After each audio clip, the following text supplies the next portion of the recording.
আপনারা দেখছেন DP news, খবরই জীবন। দীঘার জগন্নাথ মন্দিরের প্রসাদ বিতরণের প্রক্রিয়া শুরু হলো শ্রীরামপুরে। শনিবার সকাল থেকে স্থানীয় রেশন দোকানগুলি থেকে গ্রাহকদের হাতে তুলে দেওয়া হয় দীঘা মন্দিরের এই প্রসাদের প্যাকেট। কিছুদিন আগে দীঘা মন্দির সূচনা হয় এবং সেই দিনই রাজ্যের মুখ্যমন্ত্রী মমতা বন্দ্যোপাধ্যায় রাজ্যবাসীর কাছে এই প্রসাদ পৌঁছানোর বার্তা দেন। স্বাভাবিকভাবেই সেই প্রসাদ হাতে পেয়ে খুশি গ্রাহকরা। ভালো লাগছে। দেখুন, ওই জগন্নাথ দেবের প্রসাদ আমরা একটা দীঘায় ব্যাপক বড়, শুধু প্রসাদ নয়, ঠাকুরের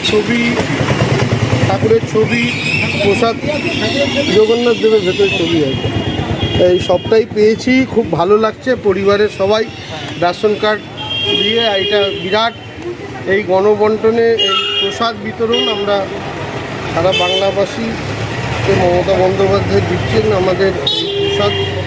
আমরা ধার্মিক মানুষ, আমরা খুবই ভালো লাগছে এই জগন্নাথ দেবের প্রসাদ। এবং আমরা শ্রীরামপুরের মানুষ, জগন্নাথ দেবের তো একটা বিশাল একটা, আমাদের এখানে 629 বছরের রথ আছে, এখানে আবার এই প্রসাদ খুব ভালোই লাগছে। প্রসাদ বিতরণকারী রেশন দোকানের মালিক বলেন, ভগবানের প্রসাদ বিতরণের কাজে যোগ দিতে পেরে আমরাও খুশি। সুষ্ঠুভাবেই এই প্রসাদ বিতরণের প্রক্রিয়া শুরু হয়েছে, যে প্রক্রিয়া চলবে। দেখুন, এই কিছুক্ষণ আগে থেকে শুরু হয়েছে। এখন প্রসাদ দেওয়া, মানুষ দাঁড়িয়ে আছে। ভগবানের প্রসাদ, ঠাকুরের প্রসাদ নেওয়ার জন্য মানুষ লাইন দিয়ে দাঁড়িয়ে আছে। আমরা মানুষকে যত তাড়াতাড়ি সম্ভব, এটাও আমাদের সৌভাগ্যের ব্যাপার যে আমরা এই মহাযজ্ঞে যুক্ত হতে পেরেছি। এর বাইরে আমার আর কিছু বলার নেই। ভালো কাজে যুক্ত হতে পেরে আমরা খুশি।